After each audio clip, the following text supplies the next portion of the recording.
საბედისწერო რეისი თბილისიდან ბათუმამდე, რომელმაც მისი ცხოვრება რადიკალურად შეცვალა. მის მიერ განვლილ გზა ხშირად იგივე ტრაგიზმით იყო სავსე, როგორც განსახიერებული როლები. 2010 წელს მას საპატიო ბათუმელის წოდება მიენიჭა, ხოლო 2013-ში დაბადებიდან 90 წელი უსრულდება. დიდი სიხარული და ტკივილი, რომელსაც გამოუთქმელად გულით ატარებდა. საიუბილეო თარიღამდე თამარ სულხანიშვილი, რუბრიკაში პერსონა.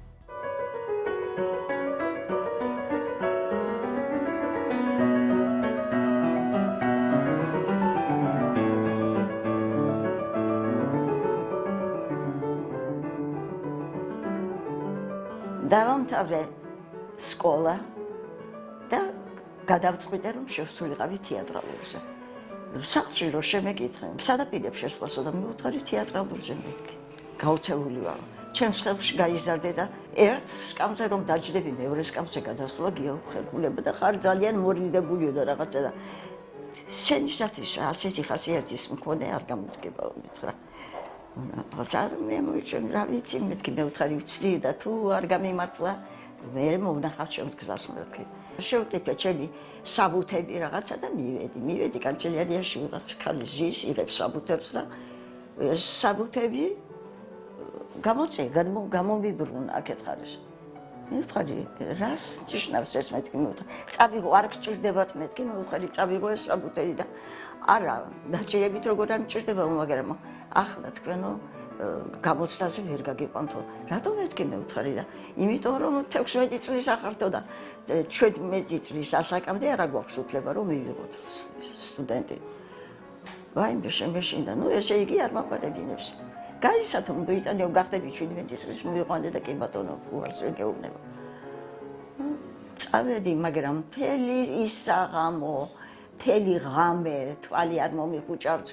ნერვიულობდი ვიფიქრე რა ვქნა ახლა უცებ დამარტყა თავში რაღაცა გავიფიქრე რომ რაღაცა მოდი რაც იქნება წავშლი მეთქი 1924 ეწევა იმაზე რა ქვია დადადების მოწმობაზე წავშლი 4-იანს და გადავაკეთებ 3 მეთქი გავაკეთე ეს ძალიან ფრთხილად ძალიან ისე რა ხო და 2 დღის შემდეგ მივედი და ვიფიქრე შევიხედავ თუ ისევ ის ხალია არ შევა მეტყვის ხო იყავი შენ გუშინ ხო და ეს რა უკან დამიბრუნებს ისევ მეთქი ამ საბუთებს შევედი შევიხედე ფრთხილად გავაყეკანები კანცელარიის და შევიხედე და ის რა ქვია და აღმოჩნდა სხვა გამეხარდა ძალიან და მივედი და ჩავაბარე საბუთები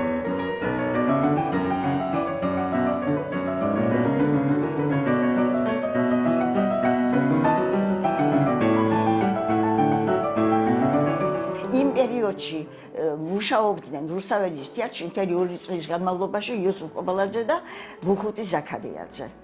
ოლეკო დუდიჩის ის რა ქვია შემსრულებელი. ისიც ძალიან იჭიერი იყო ის რა ქვია ბუხუტი ზაქარიაძე. და გამოიძახეს, მოიწვია ბათუმის თეატრმა შემოქმედებითი დონის ამაღლების მიზნით უნდათ რომ ჩამოეყვანათ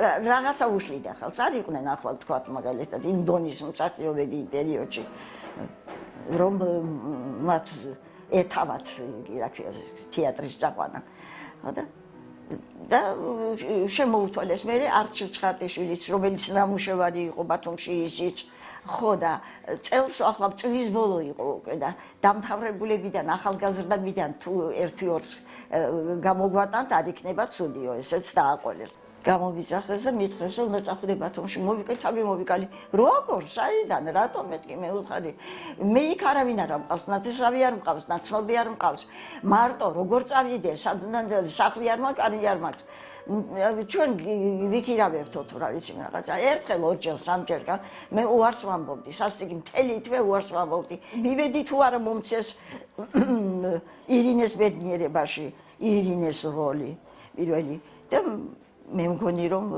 კარგად შეიარა ქუჩაში რომ მივდიოდი ირინე მომდენგან ძირითადად ყოველთვის პიესაში რომ აკავებდნენ წამყვანი და პირველი როლი და ის საინტერესო როლი ყოველთვის ძალიან ხშირად მქონდა მე ანიკო შენ გითხარი მე აქ დაკოვებ მეთქი გითხარი ხო?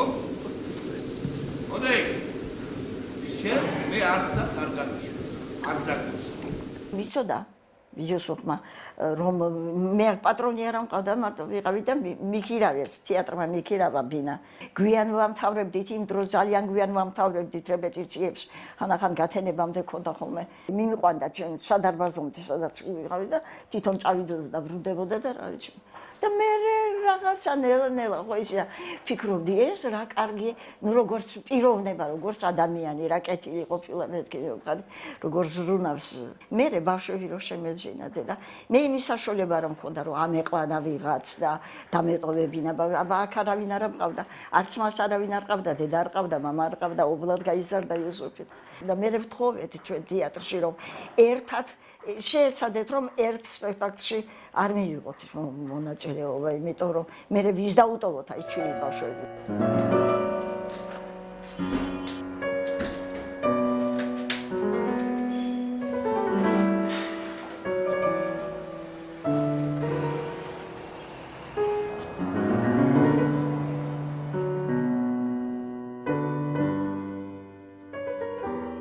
იტყვიან ხოლმე რომ მოხუცებულიო ბავშვს მსგავსება, მსგავსება გარეგნობით კი არა, მსგავსება ხასიათით. აი, ყველაფერი პატარა რამ უხარია, პატარა რამ წვინს. ახლა ვიდაიჯერებს იმას რომ თქვა რომ არაფრად არ ჩავთვალე ეს ამბავი მეთქი. ქალბატონი თამარი არა მარტო ბათუმის თეატრის მატიანია და ეპოქა არამედ ქართული თეატრის მატიანი და ეპოქა. და მე ვფიქრობ, რომ ძალიან საინტერესო გადაწყვეტილება იყო, როდესაც ჩვენი თეატრის წინ საქართველოს სახალხო არტისტებს გადაწყდა, რომ ვარსკვლავები უნდა გაეხსნათ. ჩვენ თეატრმა წარმოადგინეთ ჩვენი სახალხო არტისტები და მათ შორის ქალბატონი თამარი. მაგრამ რამდენადაც უცნაური არ უნდა იყოს, შეიძლება საზოგადოებამ ეს არც კი იცის. იმიტომ რომ ქალბატონი თამარი იმდენად პოპულარულია და იმდენად დიდი მსახიობია, რომ ყველას ის საქართველოს სახალხო არტისტად მიაჩნია. ამ დროს არ არის სახალხო არტისტი.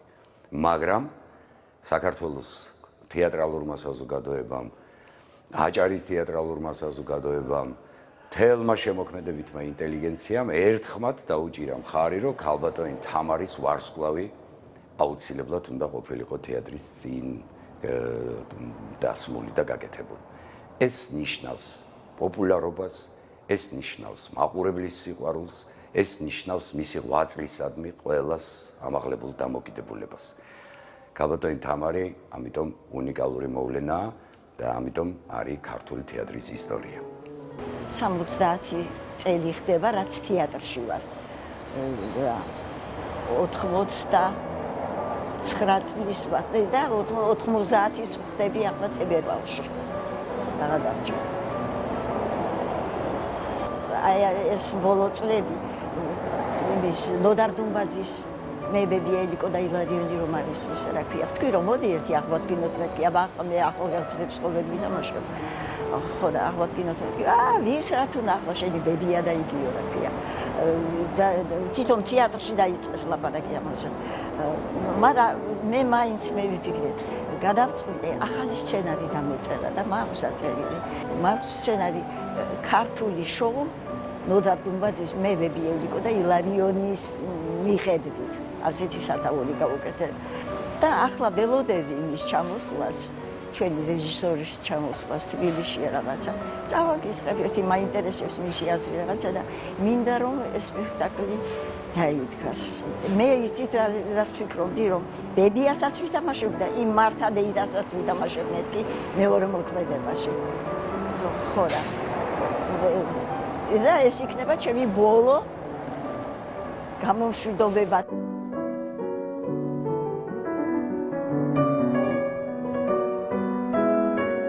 ერთი ბაფთიანი გოგონა მიყვარდა ახლა ჩემი აზრით. ბაფთიანი გოგონა, რა ვიცი, ვთვლილი რომ ძალიან კარგად გამოვიდა და მიყვარდა იმის სამართ და კარგი როლიც იყო. მეორე ეს ივონა, ფრანგული პიესა. ივონა. სახასიათო როლი იყო. რა იყო იცით? საცოდავი და ამავე დროს სასაცილო. მე ვფიქრობ, რომ წარმატება, ყველაზე დიდი წარმატება ამ როლში მქონდა და ბაქთიან გოგონაში. არის ადამიანები, რომლებიც საკუთარ სფეროში, საკუთარ პროფესიაში ვერ ეტევიან უბრალოდ და ერთ-ერთი გახლავთ ქალბატონი თამარ სულხანიშვილი, რომელიც იმ თაობასთან ერთად ქმნიდა ქართულ ქალაქს, ბათუმ ქალაქს. თქვენ არ გაგიმართლათ ახალგაზრდებს, მე მქონდა პატივი რომ მენახა მისი თამაში. მაგრამ მისი ბედნიერება შეიძლება იქცა იმ ჩრდილად, რომელშიც იგი მოექცა. ეს გახლავთ იუსუფ კობალაძე გენიალური ქართველი მსახიობი და ყოველთვის ასე ხდება, ხანდახან უმეტესის გამო, იჩაგრება უფრო დიდი სახელის გამო, ადამიანი არის ვინც მის გვერდით არის მთელი ცხოვრება. ეს გახლავთ უნიჭერესი მსახიობი და ყველაზე მთავარი. ამის შესახებ გელაპარაკებიან თეატრალები. უამრავი როლი მინახავს მისი საუკეთესო, არაჩვეულებრივი, მაგრამ ყველაზე მთავარი ჩვენ რომ გვიხარია დღეს ბათუმი და მიგვაჩნია იმ დიდი ევროპული ქალაქიდან, რომ დომინანტი მაინც ქართული იყო, ამას ქმნიდა იუსუფ კობალაძე, ამას ქმნიდა თამარ სულხანიშვილი და მთელი ის პლიადა, რომელიც ლეგენდებად დარჩენ ჩვენთვის და დარჩებიან მომავალი თაობისთვის. პირველ ხანებში ძალიან დამიჭირდა ბათუმში. აი სიწყნარე რაღაცა მე მეგონა რომ სოფელში ამოყვავით ავიდა რა ქალაქში. იმ ხმაურში იმ ტრამვაი იყო ჩემ დროს ხომ ტრამვაის რახონში და იმაში ეს ის უკვე მიჩვეული იყო ჩემი ყური, ჩემი სული, ჩემი გული. ხო და ვერ პირველად ვერ ვიტანდი, ნუ არ შემეცლა. მე ნელ-ნელა უკვე მე ოჯახმა. ეხლა მე რომ მივიდივარ ერთი სული მაქვს როდის დავბრუნდები ბათუმში. ქალბატონი თამარი არის ჩვენი თეატრის ალბათ ყველაზე კოლორიტული მსახიობი. თავისი ასაკის მიუხედავად, ქალბატონი თამარი ისეთი მხნე და შემართებულია, როგორც მე მახსოვს, როცა მოვედი თეატრში. ქალბატონი თამარი დედობრივი მზრუნველობით, ეს არ იყო აბსოლუტურად უფროსი თაობის მსახიობის და ახალგაზრდა მსახიობის რაღაც დამოკიდებულება თითქოს რაღაცას გვასწავლი და ჭკუას გვარიგებდა, არა, აბსოლუტურად თანაბარ პოზიციებზე ვიდექი და ერთნაირად ვაკეთებდით ამ სპექტაკლს. მაშინ სულ პატარა ვიყავი, ალბათ 16-17 წლის. იყო ბათუმში პატარა სარდაფის თეატრი, სადაც ბესო კუპრეიშვილმა რეჟისორმა გააკეთა სპექტაკლი, რომელშიც თამაშობდა ქალბატონი თამარი, აზგარდაცვლილი კუკული გოგიბერიძე და გიორგი ახვლედიანი. ნუ აი ამ სპექტაკლმა იქონია ფაქტიურად გავლენა იმაზე, რომ მე დღეს ვარ მსახიობი და ესეც იყო წარუშლელი, აბსოლუტურად წარუშლელი მოვლენა ჩემ ცხოვრებაში. თეატრალურ ინსტიტუტის შენაზე პირველად წავიკითხე გრიშაშვილის რა კარგი ხარ, რა კარგი. რა კარგი ხარ. რა კარგი. კოხტა ზღვის ფერთვალება და მებზე დღამეგიცინის ისე დღის წყინვალება რა კარგი ხარ, რა კარგი შუშპარა და მჩქეფარე. როცა მოვკვდე გენაცვლა, ძეგლად გადამეფარე. თუ მსქალის სიყვარული მთის წყალივით ჩანჩქარა, ისე სწრაფად გაიგდეს, ისე სწრაფად დაჩქარა, ვით სარკეზე ნაორთლი, ვით სრიალი ტყის გველის, ან ვით თითის კლავიშზე რომელიმე დამკვრელის. ის არ ხედავ შენს გვერდით, შენს საგარეშემოსა, ექსიტურთებით ხარიქებით ვირარ შემოსა, ვის არ უნდა შენს გულში ადგილი დაიჩემოს, ვის არ უნდა მითხარი შენი ტრფობა იგებოს. მე კი რით გაგაკვირვა, რომელ ქათინაურით, მე ჩუმი ვარ გენაცვა, ვერ მოგხიბლავ ხმაურით, ვერ მოგხიბლავ სიტყვებით, ვერ მოგხიბლავ და მგონი სიტყვა ჯერ არ არსებობს შენთვის გამონაგონი. და მიტომაც მე მინდა რომ ეგსახელ ამაზო ჩემის ფჩხილი დავკაწრო, ჩემის კალმი დავხაზო, მოყებზე და გიჭღაბნო რაღაც უცნაურება, რომ სარკეში შეგზარდე შენი სახლის ხურება. მაშინ ბრბოც მყრის დაქტორებს, ბრბოც უთით ანათრთოლი, გაგეცლება როგორც ხეს შემოდგომის ფოთოლი და დამრჩები მხოლოდ მე, ვით სიცოცხლე საწუთრო და შევიძრებ რომ ერთმა ერთი დაგისაკუთრო. მხოლოდ ჩემთვის სიცოცხლე, მხოლოდ და გახდები მგოსნისთვის გამოვცნობ სიმბოლოდ. რა კარგი ხარ. რა კარგი გოხდა ზღვის ფერთვალება.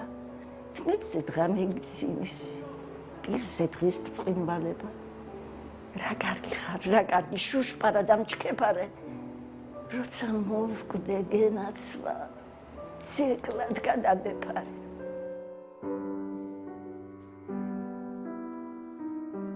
ჩვენი გადაცემა დასასრულს მიუახლოვდა, ეს იყო თვითმმართველობის საათი, თქვენთვის სტუდიაში ნინო გაბუნია მუშაობდა. მომავალ შეხვედრამდე.